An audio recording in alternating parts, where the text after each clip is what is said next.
소리로 공부하는 녀석들 소공녀. 자, 지난 시간 구석기, 신석기 시대에 이어서 오늘은 청동기 시대, 그리고 이 청동기를 바탕으로 만들어진 우리 민족 최초의 국가 고조선까지 정리를 해보도록 하겠습니다.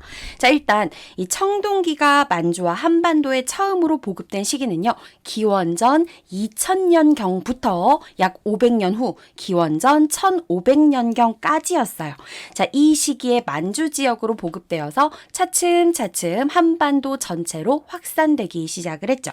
자, 이 청동기라고 하는 것은요, 사실 귀했고요, 다루기도 어려웠어요. 그래서 아무거나 다 만들 수 없다는 게 특징. 주로 지배층의 장신구, 거울, 방울 같은 제사용 도구나 청동검과 같은 무기들을 제작을 했습니다. 여전히 생활도구나 농기구는 돌이나 나무로 만들었다는 게 굉장히 중요한데요.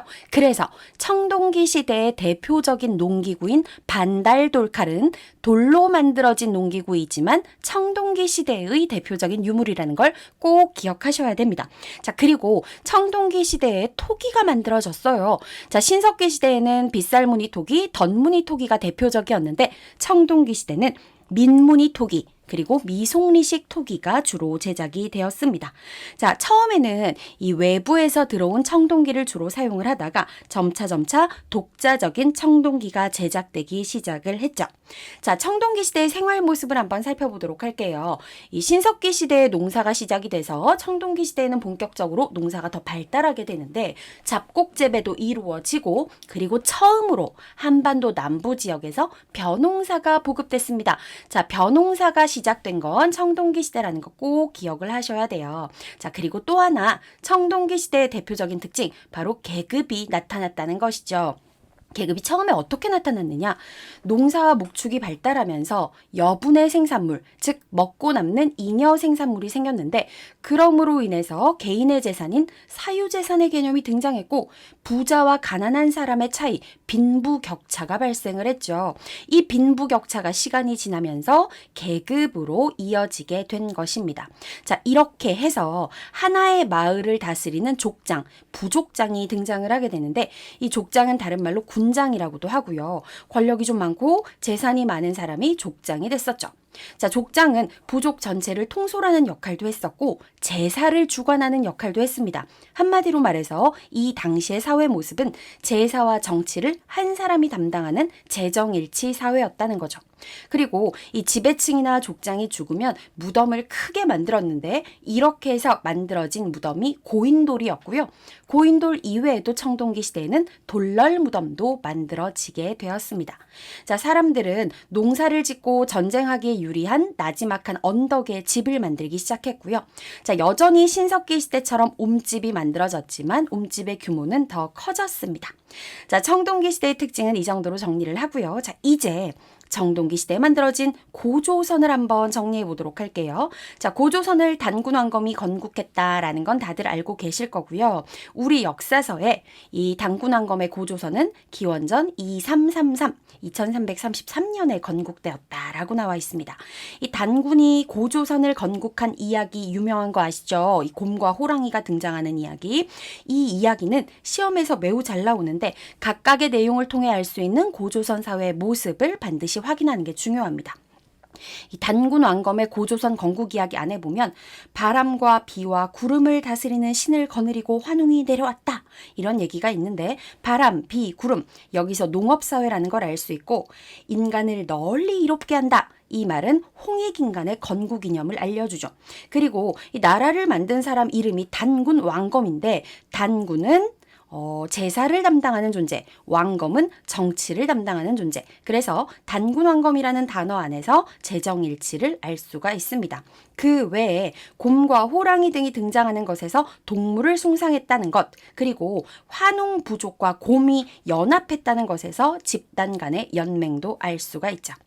자, 고조선은 처음에는 청동기를 바탕으로 시작을 했지만 기원전 5세기가 될 무렵에 철기 문화를 수용을 합니다. 자, 철기를 받아들이기 시작하면서 농업은 더욱 발전했고 기원전 4세기가 되었을 때는 지배자에게 왕이라는 칭호를 사용했고요. 중국의 연나라와 맞설 정도로 성장을 하게 되죠.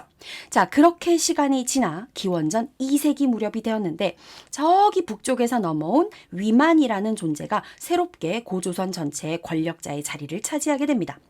위만이 권력자가 되고 나서 고조선이 어떻게 변했는지 시험에 아주 잘 나오죠. 자, 위만이 집권한 이후의 변화 두 개 큰 거 아주 중요한데요. 첫 번째는 본격적으로 철기를 받아들여서 철기가 확산됐다는 사실.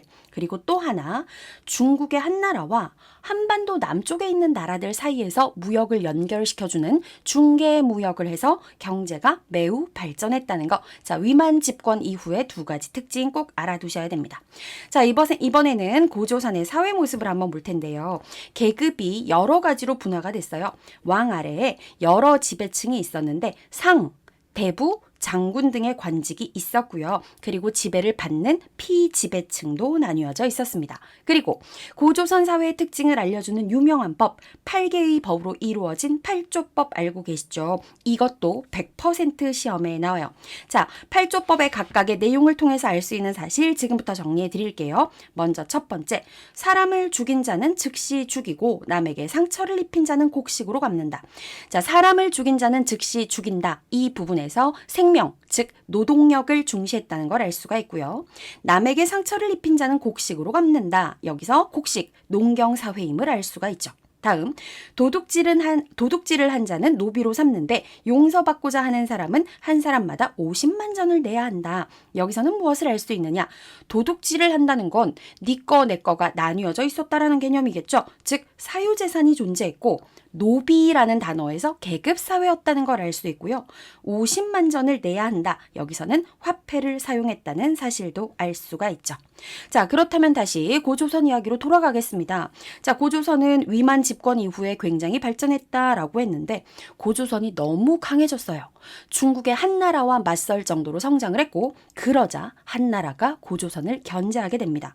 한나라의 황제였던 한무제가 고조선의 군사를 이끌고 침략을 했는데 약 1년 동안 고조선이 저항을 했지만 결국 지배층이 분열되면서 세력이 약해졌고 수도인 왕검성이 한나라에 의해 함락당하면서 기원전 108년 고조선은 멸망하고 말았습니다. 고조선이 멸망한 이후에 한나라는 고조선의 땅에 군현, 행정구역들을 만들고 한동안 지배를 하게 되었죠. 자, 그러면 고조선 사람들은 어떻게 됐느냐? 많은 고조선 사람들이 한반도의 남쪽으로 이주를 했고요. 자, 뒤에서 배우게 되는 삼한이라고 하는 국가가 있는데 이 삼한 사회의 형성과 발전에 내려온 고조선 유민들이 큰 영향을 주었다고 하죠. 그리고 고조선 땅에 한나라가 만든 군현은 하나하나 점차 소멸되고요. 뒤에서 배우겠지만 마지막까지 남아있었던 낙랑군이라고 하는 군현은 여러분들이 앞으로 배우게 될 고구려에 의해서 완전히 사라지게 되었습니다. 자, 지금까지 청동기 그리고 고조선 이야기 정리했고요. 다음 시간에는 철기 시대로 넘어가서 철기의 보급과 특징 그리고 철기를 바탕으로 세워진 여러 나라들에 대해 한번 공부해 보도록 할게요. 뿅!